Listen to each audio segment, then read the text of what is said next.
Bien que régénérés et en Christ, les Corinthiens étaient encore dominés par la chair, à ce point que saint Paul les qualifie de charnels. Jugement que d'ailleurs leur conduite confirme, des jalousies, des dissensions. Dans sa lettre aux Galates, l'apôtre écrit « Les œuvres de la chair sont manifestes. Ce sont l'impudicité, l'impureté, le dérèglement, l'idolâtrie, la sorcellerie, les querelles, les jalousies, les animosités, les disputes, les divisions, les sectes, l'envie, l'ivrognerie, les orgies et autres choses semblables. »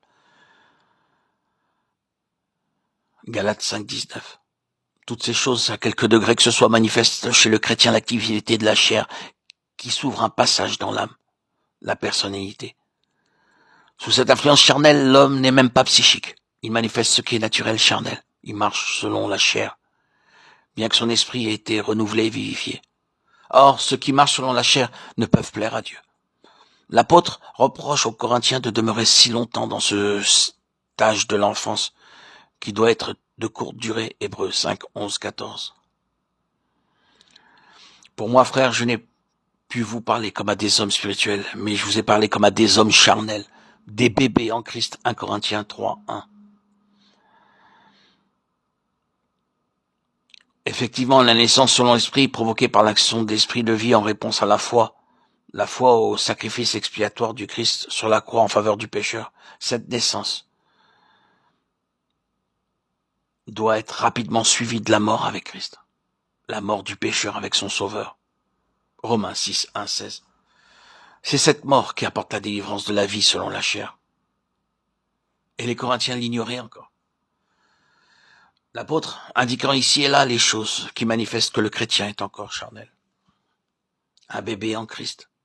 Il convient que chacun de nous s'examine soi-même pour se rendre compte de son état particulier. Sommes-nous encore charnels?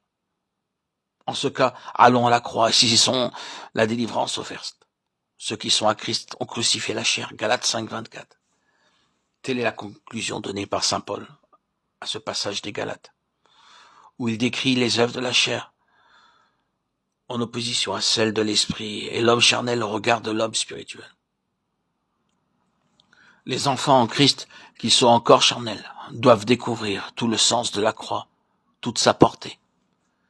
Dans les desseins de Dieu, la mort de Christ entraîne la mort du vieil homme, qui, en Jésus, est cloué au bois. Ceux qui sont à Christ ont crucifié la chair avec ses convoitises. Cette croix sur laquelle le péché a été expié par le sang de l'agneau et qui est présentée aux pécheurs comme l'instrument de sa délivrance, elle est à nouveau présentée aux enfants en Christ, même à ceux qui le sont déjà depuis plusieurs années, afin